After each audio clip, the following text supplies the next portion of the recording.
joined by James Owusu, who is the boss man of Checkboard.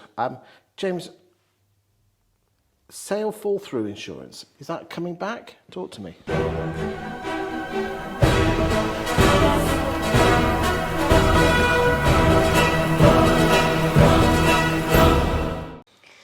Yes, it is actually coming back in full force actually. So essentially, as we know, typically if you make an offer on a house, you get to the conveyancing stage, or you pay your mortgage broker fees, the transaction falls through.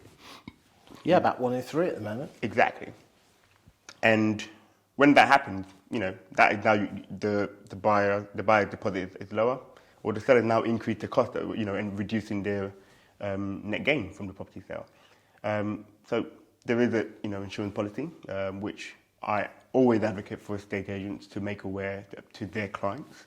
It's home buyers and home sellers policies. Okay, and can the estate agents earn money on the back of that? Well, they can, depending on how the relationship is set out. Okay, well, I mean, what does a normal policy cost both buyers and sellers? I mean, and if it's price dependent on their house, then factor that in. Talk to me. Yeah, so it's usually not price dependent on the house. It's usually based on the length or the level of cover desired.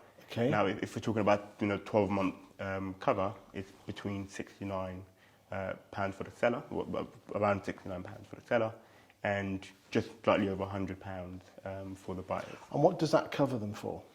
So for sellers, it covers around £1,500 of legal fees. There is no mortgage broker involved, so just £1,500 of legal fees included.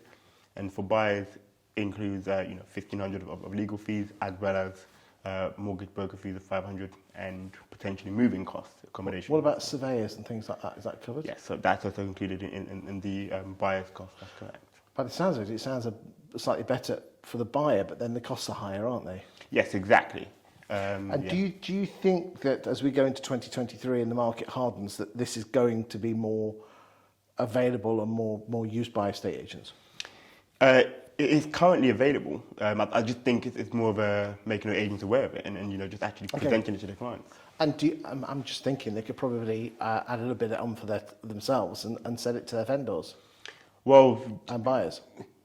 That might be slightly trickier due to the FCA regulation of the product. So it's not necessarily something that can just be sold. It's a regulated insurance product. So they would have to declare they can still sell it, but they have to declare their commission. Yeah, they can still sell it either as an appointed representative of a FCA regulated. Probably sounds a bit of a pain in the backside for 20, 30 quid. Yeah. But at least you're offering a service to your buyers and sellers, so they're not out of pocket. And I think it's probably that's a big thing, which I think we as an industry seem to forget sometimes, don't we? Yes, that we have to cater for the client, and ensure they're not out of pocket, especially when things fall through. There you go. Now, of course, I know, I'm assuming Checkboard must sell this. But again, others are available. This is not a promo video for Checkboard.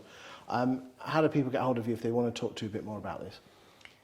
Again, you can reach me at any point in time at james@checkboard.com, or you can email yazard@checkboard.com, sales director. I'm more than happy to provide any information. Lovely. Thank you for your time today. Thank you.